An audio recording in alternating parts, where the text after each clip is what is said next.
Hello my dear student, आप सब कैसे हैं। मैं उम्मीद और विश्वास करता हूं आप सब बहुत ही बढ़िया होंगे और एग्ज़ाम की तैयारी अब बहुत ही बढ़िया से करते होंगे।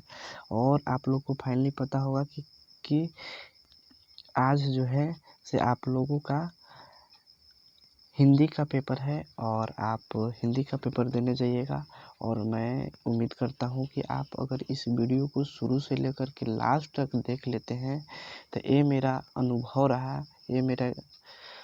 रहा कि आप एकदम एग्ज़ाम में फोड़ के आओगे। ये मेरा अनुभव कहता है। आप इस वीडियो को शुरू से अंत तक देख लीजिए, ठीक है। तो चलिए समय को नष्ट न करते हुए हम लोग आगे चलते हैं सेशन को। सबसे पहले सेशन को बढ़ाने से पहले जैसे शुभ काम करने से पहले जो है हम लोग को गणेश भगवान का जैसे हम लोग को पैर पूज लेना चाहिए, ठीक है। आशीर्वाद ले लेना चाहिए। आप लोग भी आशीर्वाद ले लीजिए, ठीक है। देखिए, एक शायरी से हम लोग आज स्टार्ट करेंगे कि लग चुकी है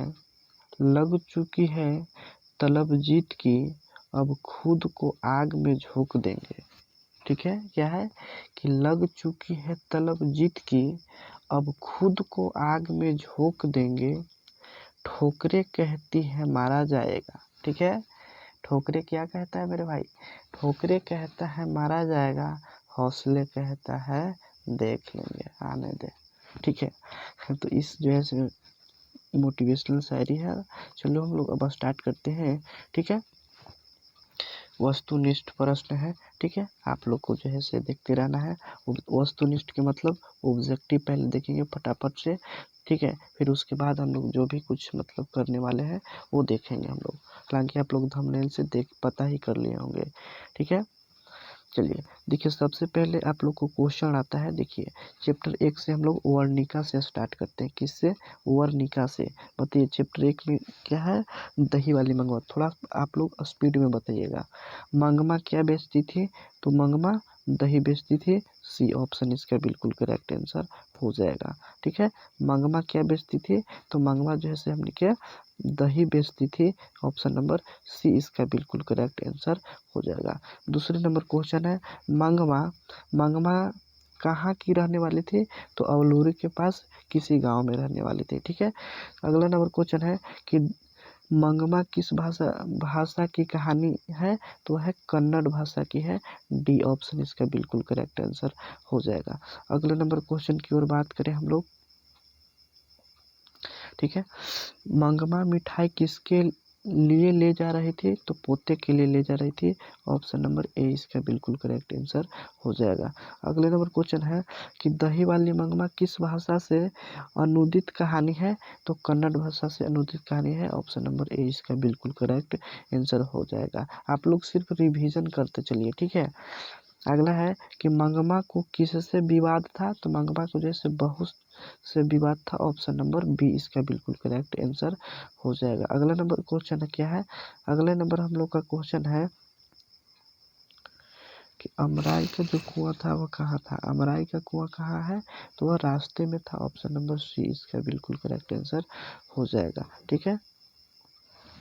अगले नंबर क्वेश्चन है कि क्यों राजसी इस छोटे से बच्चे को क्यों पीट रही है? यह किसने कहा था? तो मंगमा ने कही थी। ऑप्शन नंबर ए इसका बिल्कुल करेक्ट आंसर हो जाएगा। अगले नंबर क्वेश्चन क्या है? अगले नंबर क्वेश्चन है कि नंजमा मंगमा की कौन थी? तो बहू थी। ऑप्शन नंबर सी इसका बिल्कुल करेक्ट आंसर हो जाएगा। अगला नंबर क्वेश्चन है हम लोग का, दही वाले मंगमा पाठ के लेखक कौन है? तो श्रीनिवास जी है। ऑप्शन नंबर ए इसका बिल्कुल करेक्ट आंसर हो जाएगा। अगले नंबर क्वेश्चन है, रंगप्पा कौन थी? तो रंगप्पा एक जुआरी थी। ऑप्शन नंबर ए इसका बिल्कुल करेक्ट आंसर हो जाएगा। अगले नंबर क्वेश्चन है कि बी आर नारायण ने किस कहानी का अनुवाद किया? तो दही वाली मंगवा का अनुवाद किया था। ऑप्शन नंबर बी इसका बिल्कुल करेक्ट आंसर हो जाएगा। अगले नंबर क्वेश्चन क्या है? मंगमा बहू का नाम क्या था? मंगमा की बहू का नाम क्या था? तो नंजमा थी। ऑप्शन नंबर ए इसका बिल्कुल करेक्ट आंसर हो जाएगा। अगले नंबर क्वेश्चन है कि श्रीनिवास जी का जन्म कहाँ हुआ था? तो कोलार के कर्नाटक में हुआ था। ऑप्शन नंबर बी इसका बिल्कुल आंसर हो जाएगा। देखिए, आप लोग को सिर्फ मैं कॉपी पर लिखने के लिए नहीं बोलूँगा, आज बोलूँगा कि आप सिर्फ देखिए इस वीडियो को आप ध्यान से, ठीक है। देखिए अगर अगला नंबर क्वेश्चन है कि लड़का अगर कुछ उधम करता है तो उसे मना करने का हक मुझे नहीं है, यह किसने कहा? तो यह कहता थी नंजमा कहती थी। ऑप्शन नंबर सी इसका बिल्कुल आंसर हो जाएगा, करेक्ट आंसर। घरवाले के रहते एक अच्छी साड़ी नसीब नहीं हुई, ऐसा किसने कहा? आप लोग के लिए यह क्वेश्चन है, आप लोग बताइएगा, ठीक है। चलिए अगले नंबर क्वेश्चन क्या है? अगले नंबर क्वेश्चन है कि दही वाली मंगमा शीर्षक कहानी में रास्ते में क्या था? तो अमराई का कुआं था। ऑप्शन नंबर ए इसका बिल्कुल करेक्ट आंसर हो जाएगा। अगले नंबर है 2 नंबर चैप्टर, 1 नंबर हम लोग खत्म कर लिए। दूसरा नंबर क्वेश्चन है कि ढहते विश्वास कहानी में किस राज्य को बाढ़ एवं सूखा से प्रभावित दिखाया गया है? तो वो दिखाया गया था उड़ीसा। ऑप्शन नंबर ए दिखाया गया था, ठीक है। अगले नंबर क्वेश्चन क्या है? अगले नंबर क्वेश्चन है कि ढहते विश्वास कहानी में स्कूल कहाँ है? तो टीले के नीचे है। ऑप्शन नंबर क्या हो जाएगा इसका?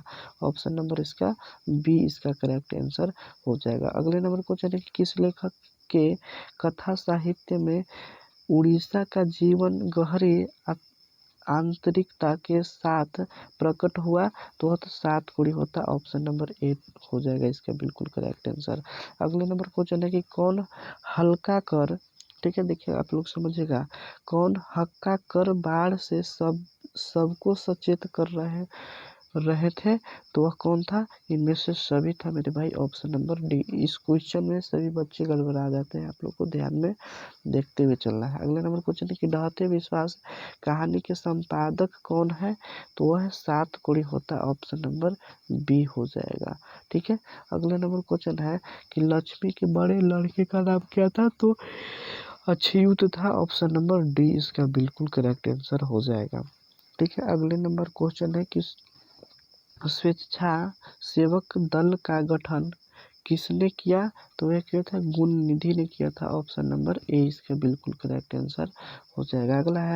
अगले नंबर क्वेश्चन क्या है? अगले नंबर क्वेश्चन है कि लक्ष्मी कहाँ नौकरी करती थी? तो कलकत्ता में करती थी। ऑप्शन नंबर सी इसका बिल्कुल करेक्ट आंसर हो जाएगा, ठीक है।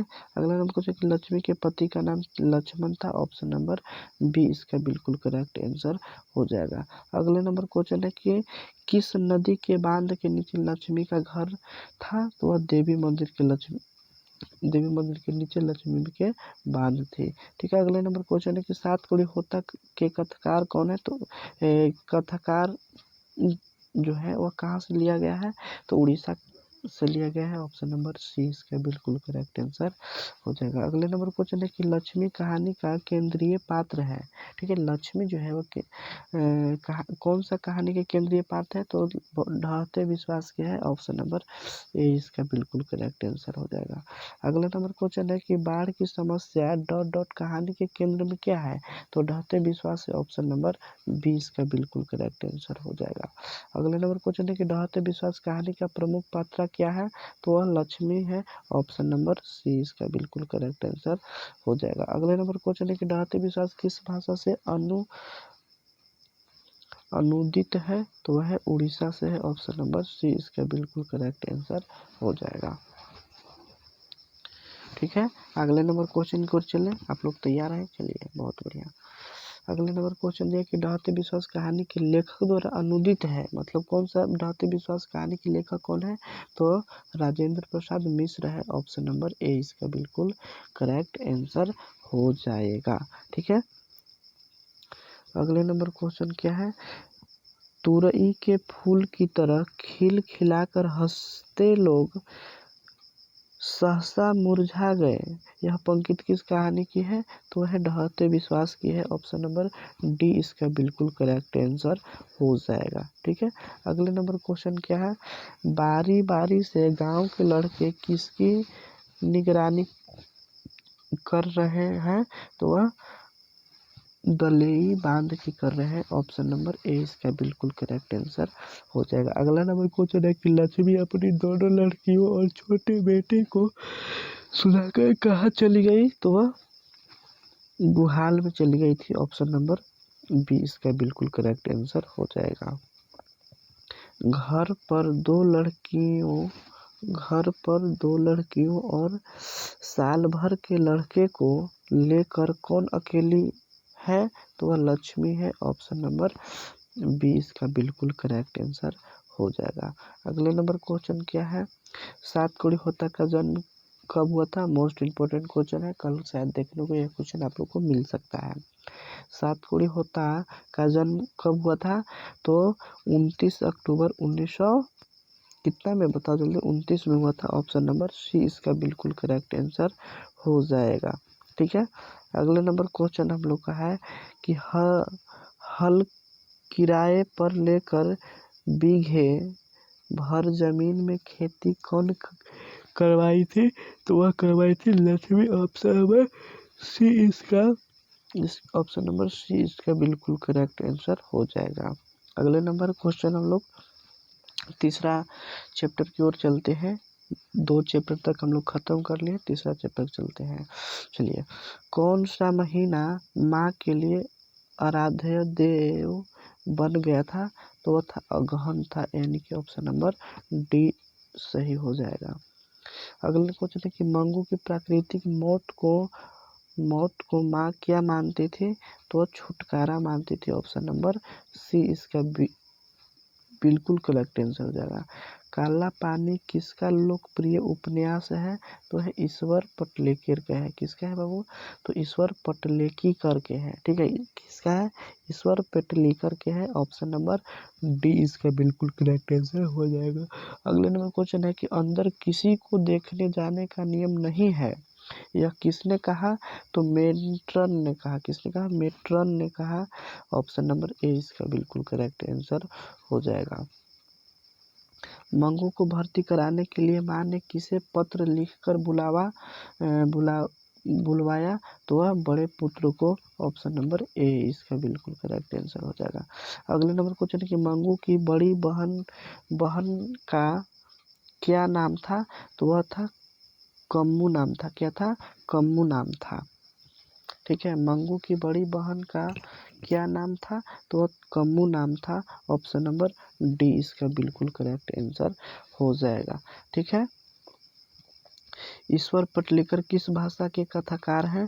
तो गुजराती के हैं। ऑप्शन नंबर सी इसका बिल्कुल करेक्ट आंसर हो जाएंगे। अगला नंबर क्वेश्चन है कि जन्म से ही पागल है, कौन था जन्म से ही पागल? मंगू था। ऑप्शन नंबर डी इसका बिल्कुल करेक्ट आंसर हो जाएगा। अगला कि मंगू जन्म से ही क्या था? तो पागल था। ऑप्शन नंबर ए इसका बिल्कुल करेक्ट आंसर हो जाएगा। ठीक है, चलिए बहुत बढ़िया, आप लोग आंसर भी दे रहे हैं। चलिए, मंगू जन्म से क्या था बाबू? तो वह पागल था। अगला नंबर क्वेश्चन है कि मंगू के अलावा उसकी माँ को कितनी संतान थी? 3 गो थी। मोस्ट इंपोर्टेंट क्वेश्चन है बाबू, रिपीटेड क्वेश्चन है, आप लोग इसको बहुत ही बढ़िया से देखिएगा, कल आप लोग का आने का चांस मिलता है। ठीक है, ऑप्शन नंबर बी होगा इसका। चलिए, अगले नंबर क्वेश्चन है कि माँ कहानी किस लेखक द्वारा रचित है?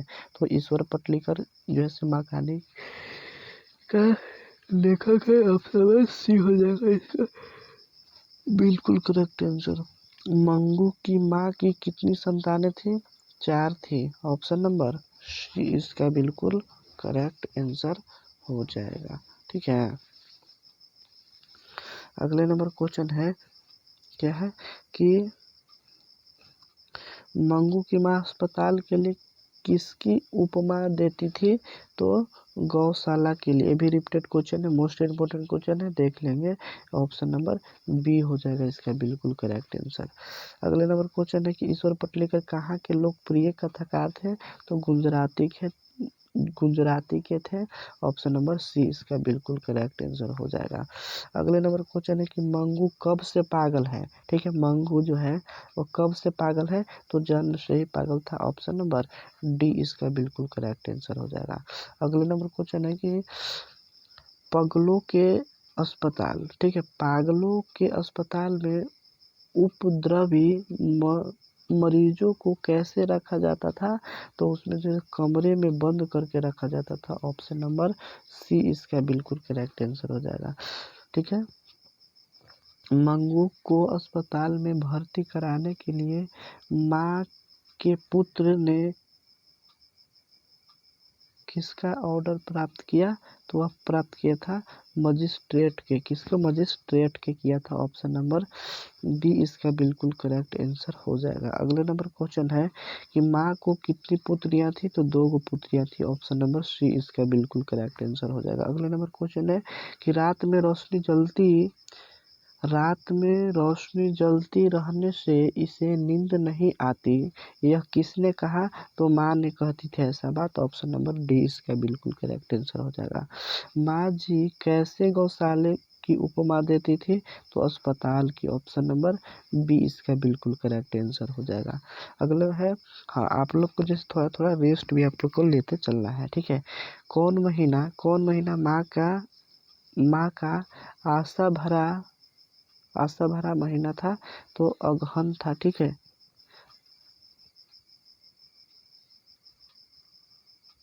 ऑप्शन नंबर सी हो जाएगा, ठीक है। चलिए चौथा नंबर चैप्टर की ओर चलते हैं। नगर में लेखक सुजाता का जन्म कब हुआ था, ठीक है। लेखक जो सुजाता जो थे उनका जन्म जो है से कब हुआ था, तो 1935 में हुआ था। ऑप्शन नंबर बी इसका बिल्कुल करेक्ट आंसर हो जाएगा। अगले नंबर क्वेश्चन की पपाती किस पर लेटी हुई थी, तो स्ट्रेचर पर लेटी हुई थी। ऑप्शन नंबर बी इसका बिल्कुल करेक्ट आंसर हो जाएगा, ठीक है। अगले नंबर क्वेश्चन है कि तुलनात्मक व्याकरण किसकी रचना है, तो कार्डवेल की है। किसका है? कार्डवेल की है। ऑप्शन नंबर सी इसका बिल्कुल करेक्ट आंसर हो जाएगा, ठीक है। अगले नंबर क्वेश्चन है कि पहले दिन पपाती को क्या था, तो बुखार था, ठीक है। ऑप्शन नंबर सी इसका बिल्कुल करेक्ट आंसर हो जाएगा। एस रंगराज, ठीक है, क्या है? एस रंगराज किस लेखक का पूरा नाम है, तो सुजाता का है। Option number B, option number A इसका बिल्कुल करेक्ट आंसर हो जाएगा, ठीक है। मदुरै को यूनानी लोगों द्वारा क्या कहा जाता है, तो मेदौरा कहा जाता था। ऑप्शन नंबर 20 का बिल्कुल करेक्ट आंसर हो जाएगा। पपाती का उम्र कितना था? 12 वर्ष था। मोस्ट इंपोर्टेंट क्वेश्चन है, कल शायद देखने को मिलेगा आप लोग को। ऑप्शन नंबर ए इसका बिल्कुल करेक्ट आंसर हो जाएगा, ठीक है। अगला नंबर है कि एस रंगराजन का वास्तविक नाम क्या था? सुजाता था। आगे भी इस क्वेश्चन को हम लोग देख लिए हैं, ठीक है। अगला नंबर क्वेश्चन है कि I want that girl admitted now किसने कहा, तो बड़े डॉक्टर ने ऐसा कहा था। ऑप्शन नंबर बी इसका बिल्कुल करेक्ट आंसर हो जाएगा। नगर शीर्षक कहानी के लेखक कौन है? सुजाता है। ऑप्शन नंबर ए इसका बिल्कुल करेक्ट आंसर हो जाएगा, ठीक है। पपाती कहानी का पात्र कैसा है? कौन सा कहानी का पात्र है? तो नगर के है। ऑप्शन नंबर क्या हो जाएगा, बताइए जल्दी। ऑप्शन नंबर बी इसका बिल्कुल करेक्ट आंसर हो जाएगा। अब अगला नंबर है कि पपाती को कौन सा रोग था, तो मेनिंजाइटिस था। ऑप्शन नंबर डी इसका बिल्कुल करेक्ट आंसर हो जाएगा। अगले नंबर क्वेश्चन है कि नगर कहानी किस भाषा से अनुदित है, तो तमिल भाषा से है। ऑप्शन नंबर बी इसका बिल्कुल करेक्ट आंसर हो जाएगा, ठीक है। वल्ली अमाल से कहा के डॉक्टरों ने पपाती को लेकर मदौरे जाने को कहा, तो गांव के लिए, ठीक है। ऑप्शन नंबर बी इसका बिल्कुल करेक्ट आंसर हो जाएगा, ठीक है। कहानी सुजाता का असली नाम क्या था? एस रंगराजन था। ऑप्शन नंबर बी इसका बिल्कुल करेक्ट आंसर हो जाएगा। अगला क्वेश्चन, पपाती कहाँ लेटी हुई थी? स्ट्रेचर पर लेटी हुई थी। ऑप्शन नंबर सी इसका बिल्कुल करेक्ट आंसर हो जाएगी। अगले नंबर क्वेश्चन है, लास्ट चैप्टर है ये वर्णिका वाला, ठीक है। चलिए, धरती कब तक घूमेगी के रचनाकार कौन है? तो ईश्वर दैया है। ऑप्शन नंबर डी इसका बिल्कुल करेक्ट आंसर हो जाएगा। अगले नंबर क्वेश्चन है कि धरती कब तक घूमेगी शीर्षक कहानी में किसे महसूस होने लगा कि आकाश अनंत नहीं है, तो सीता को। ऑप्शन नंबर डी इसका बिल्कुल करेक्ट आंसर हो जाएगा। सीता के कितने लड़के थे? तो सीता के 3 लड़के थे। ऑप्शन नंबर ए इसका बिल्कुल करेक्ट आंसर हो जाएगा। अगला है कि सीता के बेटों ने सीता को कितने रुपए माहवारी खर्च देने के लिए निर्णय लिया था, तो 50 रुपया भाव था। कितना था? 50 रुपया था। आप लोग याद रखिएगा, यानी कि ऑप्शन नंबर बी इसका बिल्कुल करेक्ट आंसर हो जाएगा। अगला नंबर क्वेश्चन है कि किस दिन सीता को लगा कि आपसी बिल्कुल फीकी है, तो वह हुआ था नरसिंह सिंह जी वाले दिन, मतलब ऑप्शन नंबर ए इसका बिल्कुल करेक्ट आंसर हो जाएगा। अगला कि सीता उरांसी क्यों हो गई, मतलब अब सीता जो थे वह उदास क्यों हो गई थी, तो अपना काला ओढ़नी देख करके ऑप्शन नंबर क्या हो जाएगा, ऑप्शन नंबर सी इसका बिल्कुल करेक्ट आंसर हो जाएगा। अगला क्वेश्चन है कि तीन बेटे कौमा दो वक्त की रोटी कौमा एक माँ को किस कहानी की पंक्ति है, तो धरती कब तक घूमेगी, ऑप्शन नंबर डी इसका बिल्कुल करेक्ट आंसर हो जाएगा। सावरदैया डॉट डॉट भाषा के सफल कहानीकार कौन है, तो है कहाँ के हैं, तो राजस्थानी के हैं या राजस्थान के ही है। ठीक है, ऑप्शन नंबर क्या हो जाएगा मेरे भाई, तो ऑप्शन नंबर क्या होने वाला है, तो ऑप्शन नंबर डी हो जाएगा इसका बिल्कुल करेक्ट आंसर हो जाएगा। ठीक है, अगला नंबर क्वेश्चन की ओर बात करें। अगला नंबर क्वेश्चन कि तीन बेटे की माँ कौन थी, तो तीन बेटे की जो माँ थी वह कौन थी, तो तीन बेटे की जो माँ थी वह सीता थी, मतलब कि ऑप्शन नंबर बी इसका बिल्कुल करेक्ट आंसर हो जाएगा। अगले नंबर क्वेश्चन है कि धरती कब तक घूमेगी किस भाषा से अनुदित कहानी है, तो वह है राजस्थानी से है, ऑप्शन नंबर सी इसका बिल्कुल करेक्ट आंसर हो जाएगा। धरती कब तक घूमेगी कहानी किस लेखक द्वारा अनुदित है, तो है सावरदैया हो जाएगा, ऑप्शन नंबर बी इसका बिल्कुल करेक्ट आंसर हो जाएगा। ठीक है, आप लोग इसको ध्यान में रखते रहिए और इतना से ज़्यादा आप लोग को एग्जाम में नहीं आने वाला है, ये शायद मैं उम्मीद करता हूँ। ठीक है, अगले नंबर क्वेश्चन क्या है।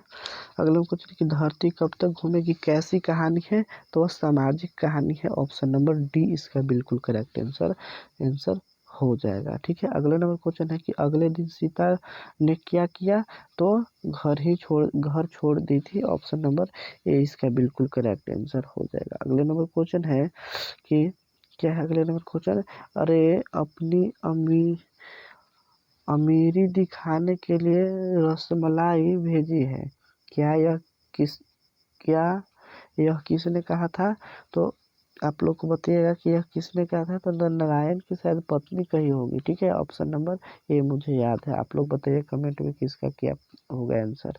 ठीक है, चलिए अगले नंबर क्वेश्चन है कि यह बात अच्छी नहीं लगती कि माँ महीने भर इधर उधर लुढ़कती रहे, यह किसने कहा था, ये कैलाश ने कहा था, बहुत इंपॉर्टेंट क्वेश्चन है। ठीक है, अगले नंबर क्वेश्चन क्या है, अगले क्वेश्चन है कि भर आई आंखें पोंछकर किसने आकाश की ओर देखा, तो सीता ने देखा था, ऑप्शन नंबर ए इसका बिल्कुल करेक्ट आंसर हो जाएगा। अब चलते हैं, देखिए उधर वर्णिका जो था, वर्णिका हम लोग का है, मैं थोड़ा सा आप लोग को समझा देते हैं। ठीक है, फिर उसके बाद हम लोग स्टार्ट करते हैं। ठीक है, जो वर्णिका जो था वह उसमें हम लोग का, अगर हिंदी की बात करें जो पार्ट है उसमें 5 था, 5 पार्ट तक हम लोग ऑब्जेक्टिव हम लोग अच्छी तरीके से ख़त्म कर लिए हैं। अब चलते हैं हम लोग गोधूली। ठीक है, क्या चलते हैं, गोधूली।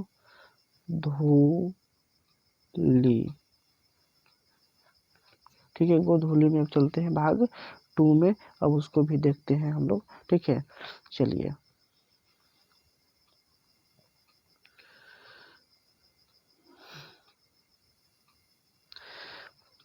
चलिए तो फर्स्ट चैप्टर क्या था, तो फर्स्ट चैप्टर था श्रम विभाजन और जाति प्रथा, उनको देखते हैं। ठीक है,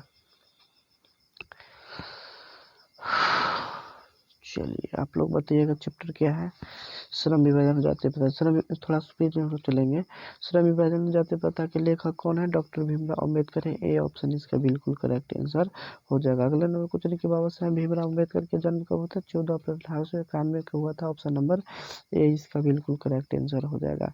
बाबा साहेब भीमराव अम्बेडकर का जन्म किस राज्य में हुआ था, तो महू के मध्य प्रदेश में हुआ था, ऑप्शन नंबर बी इसका बिल्कुल करेक्ट आंसर हो जाएगा। अगले हमको श्रम विभाजन जाति प्रथा प्रथा गद्य की कौन सी विधा है, तो वह एक निबंध है, ऑप्शन नंबर सी हो जाएगा, इसका बिल्कुल करेक्ट आंसर हो जाएगा।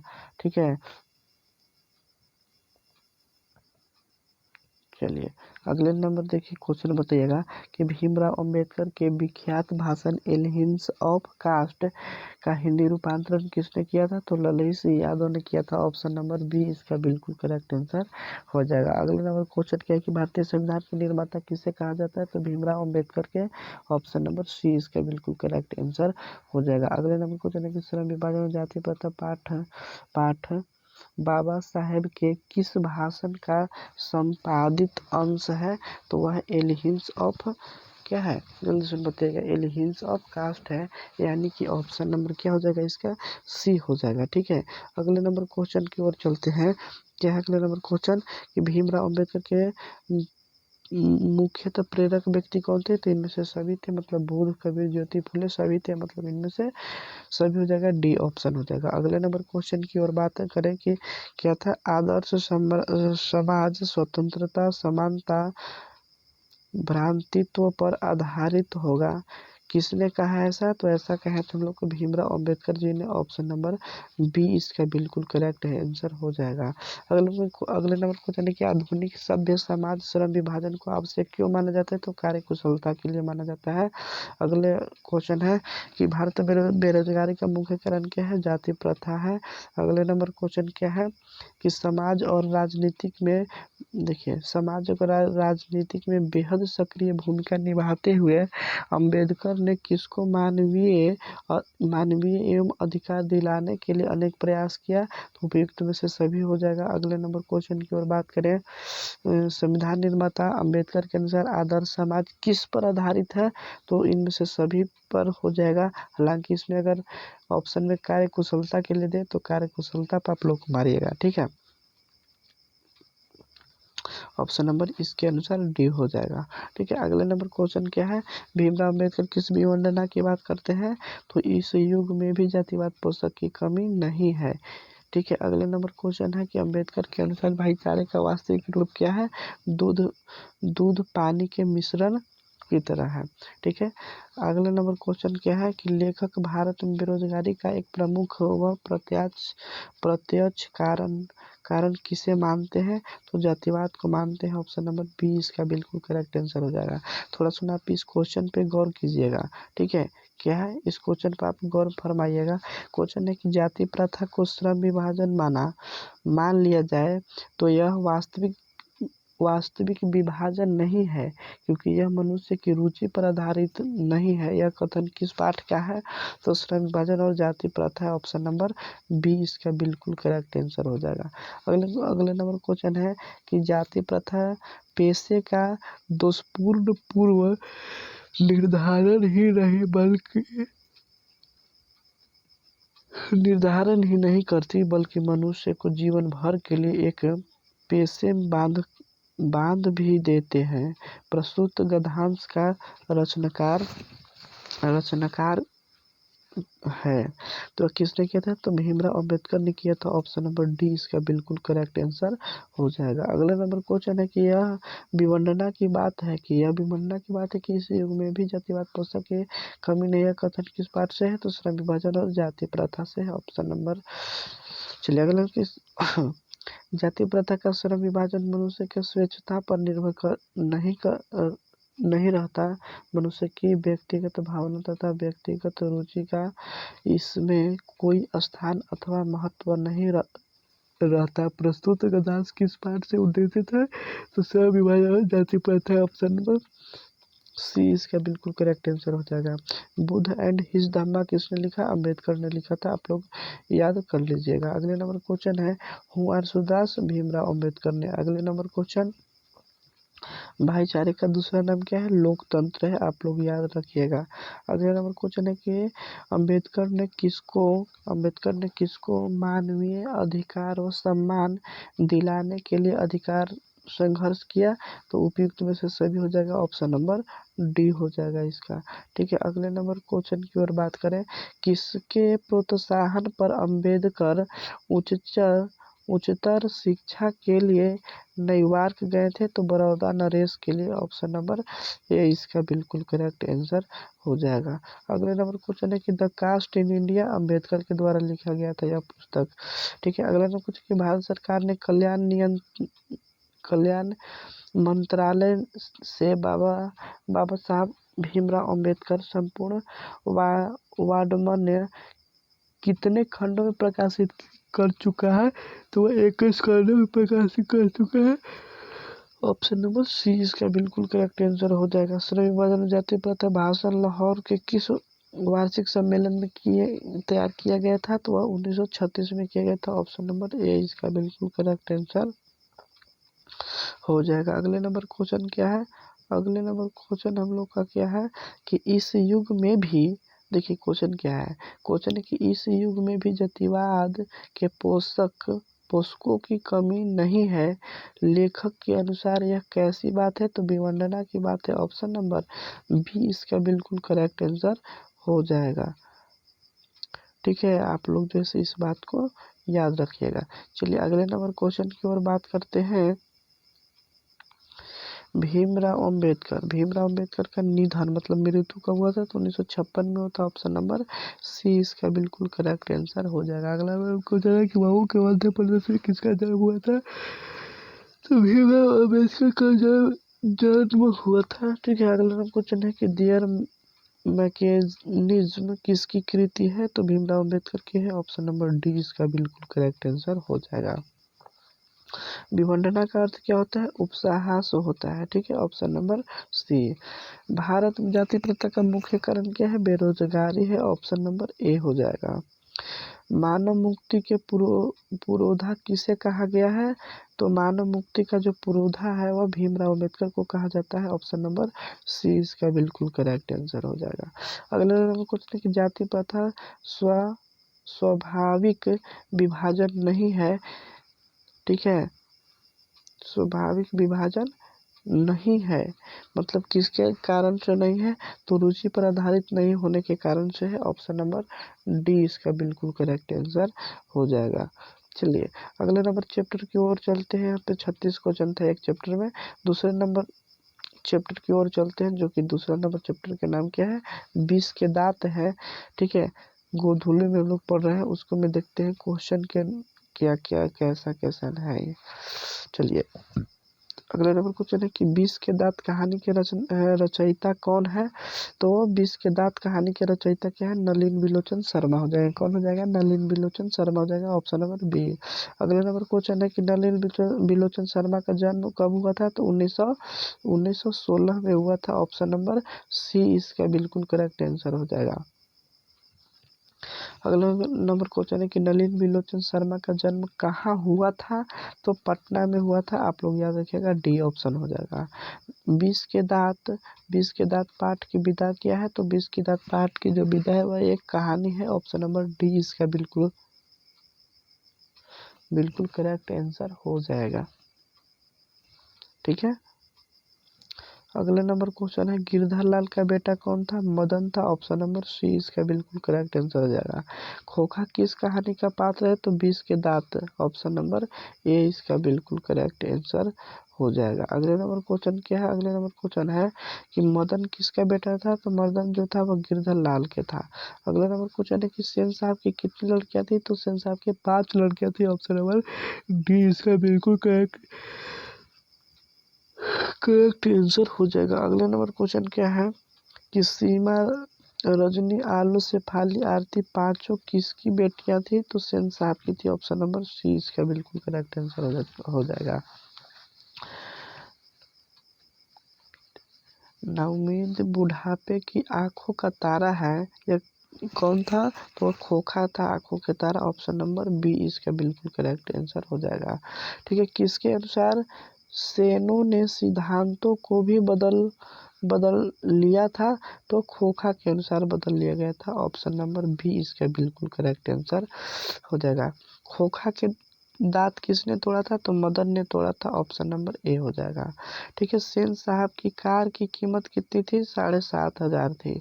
ठीक है, अगला नंबर क्वेश्चन है कि सेन साहब की आंख का तारा कौन था? खोखा था। ऑप्शन नंबर बी हो जाएगा। अगला नंबर क्वेश्चन क्या है? अगला नंबर क्वेश्चन हम लोग का है कि मोटर को कोई खतरा हो सकता है तो कौन कर सकता है? तो खोखा कर सकता है। ऑप्शन नंबर ए इसका बिल्कुल करेक्ट आंसर हो जाएगा। अगले नंबर क्वेश्चन क्या है? अगले नंबर क्वेश्चन है कि लड़कियां तो पांचों बड़ी सुशील है, पांच पांच ठहरी और सो भी लड़कियां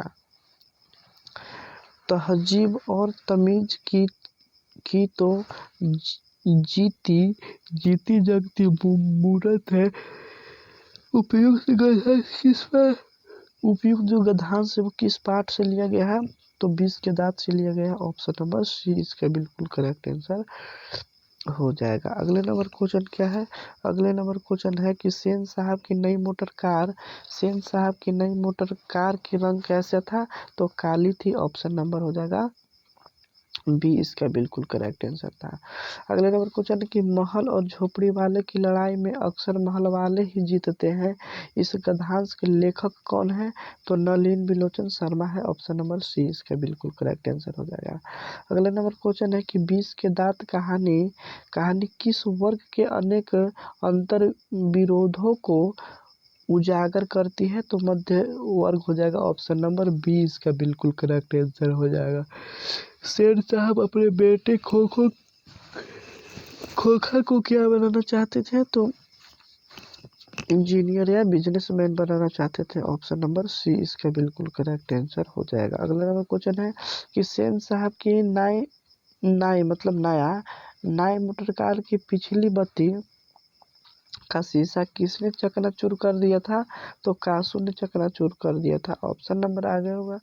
अगला नंबर क्वेश्चन है कि खोखा जीवन के नियम का अपवाद था और यह अस्वाभाविक नहीं था कि वह घर के नियमों का भी अपवाद हो। यह गद्यांश किस पाठ का है? तो 20 के दांत के। ऑप्शन नंबर ए इसका बिल्कुल करेक्ट आंसर है। खोखा के पिता कौन थे? सेन साहब थे। किसके लिए घर में अलग नियम थे, दूसरी तरफ की शिक्षा भी? तो वो कौन था? बेटियों के लिए था। ठीक है। आगे है कि मैं चाहता हूँ कि देखो क्या लिखा गया है। मैं चाहता हूँ कि वह जेंटिलमैन जरूर बने और जो कुछ बने उसका काम है, उसी पूरी आज़ादी रहेगी। अपने बच्चों के विषय में ऐसा ख्याल किसका है? तो है पत्रकार महोदय का है। Option number B. ऐसे ही लड़के आगे चलकर गुंडे, चोर, डाकू बनते हैं। पंक्ति कहानी के किस पात्र के कहीं है?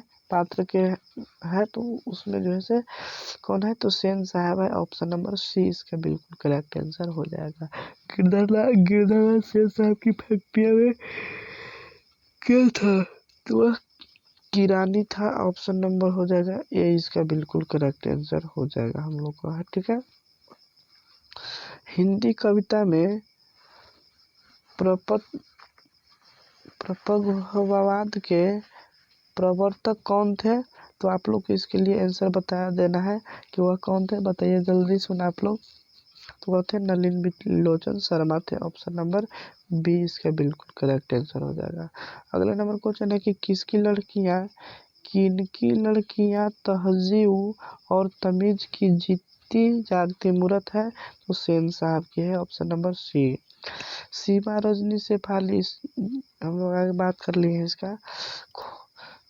चलो, झोपड़ी और महल वाली की लड़ाई में अक्सर कौन जीतते हैं? तो महल वाले ही जीतते हैं। क्यों जीतते हैं? आप लोग को इसको भी पता करना होगा। ऑप्शन नंबर ए इसका बिल्कुल करेक्ट आंसर हो जाएगा। अगले नंबर क्वेश्चन है कि कौन सी कहानी, ठीक है, कौन सी कहानी मध्य वर्ग के अंतर विरोधों के उजागर करते हैं? तो वह 20 के दांत करते हैं। कौन करते हैं? 20 के दांत करते हैं। दर्शन और संस्कृति के प्रख्यात विद्वान महोपाध्याय पंडित रामावतार शर्मा के ज्येष्ठ पुत्र कौन थे? तो नलिन बिलोचन शर्मा थे। अगले नंबर कि मध्य वर्ग के अनेक अनर्विधियों को उजागर करने वाली कहानी था। तो वह कौन था? 20 के दांत था। कौन था? 20 के दांत था। 20 के दांत कहानी का प्रमुख पात्र कौन है? तो सेन साहब है। कासू और मदन की लड़ाई के संबंध में लेखक का क्या कहना है? तो कासू और कासु कासु और मदन की लड़ाई के संबंध में लेखक का क्या कहना है? तो क्या कहना है आप लोग बताते थे, हड्डी और मांस की लड़ाई वो भी कहते थे। बंगले के पिल्ले और गली के कुत्ते की लड़ाई भी कहा जाता था, यानी कि उपयुक्त में से सभी हो जाएगा, यानी कि सी ऑप्शन हो जाएगा। ठीक है, अगले नंबर पूछिए कि खोखा के दांत टूटने के बाद गिरधर लाल मदन को क्या करता है? तो वह लपक कर, ठीक है, लपक कर मदन को हाथों से उठा लेता है। ऑप्शन नंबर सी हो जाएगा। सेन साहब के दूर के रिश्तेदार कौन थे? तो अखबार, ठीक है, अखबार नवीस थे। Option number D. Nalin Vilochan Sharma के स्कूल की पढ़ाई कहाँ से किए थे? तो पटना कॉलेजिएट स्कूल से किए थे। ऑप्शन नंबर ए इसका बिल्कुल करेक्ट आंसर हो जाएगा। ठीक है, नलिन विलोचन शर्मा प्रख्यात थे। नलिन विलोचन शर्मा किसके प्रख्यात थे? कौन से विद्यालय के? तो इनमें से सभी हो जाएगा, मतलब कि ऑप्शन नंबर डी इसका बिल्कुल करेक्ट आंसर हो जाएगा। ठीक है, काली चमकती हुई स्ट्रीमल इंड नई मोटर कार कौन था? तो वह सेन साहब की थी। ठीक है, किसका था? तो वह सेन साहब की थी। आप लोग को जैसे बढ़िया से देख लेना है। ठीक है, चलिए अगले नंबर क्वेश्चन की ओर चलते हैं। मदन खोखा के कितने दांत तोड़े थे? 2 को तोड़े थे। ऑप्शन नंबर 20 का बिल्कुल करेक्ट आंसर हो जाएगा। ठीक है, 20 के दांत कहानी में मोटर कार किसकी थी? सेन साहब की थी। ठीक है, अगले नंबर क्वेश्चन है कि मदन के लिए क्या खाना मामूली बात थी? मार। ठीक है, अगले नंबर क्वेश्चन क्या है, देखिए 2 चैप्टर हम लोग आराम से खत्म कर लिए हैं। देखिए पूरा वर्णिका हम लोग आज खत्म कर लिए। ठीक है, और गोधूली में हम लोग 2 चैप्टर खत्म कर लिए हैं। ठीक है, और यहाँ पे हम लोग 3 चैप्टर जो है से खत्म करने वाले थे। ठीक है, और इसका जो है से हालांकि एक वीडियो में और लाऊंगा, उसमें फिर गोधूली 1 से एकदम रहेगा, एकदम A to Z रहेगा। ठीक है, इसलिए आज का जो क्लास है यहीं पे हम लोग ख़त्म करते हैं। मिलते हैं अगले वीडियो में। उसके लिए जय हिंद, जय भारत, जय संविधान। और आपका भी एग्ज़ाम जो है से अच्छे जाए, मैं आप लोगों के लिए आशीर्वाद करता हूँ।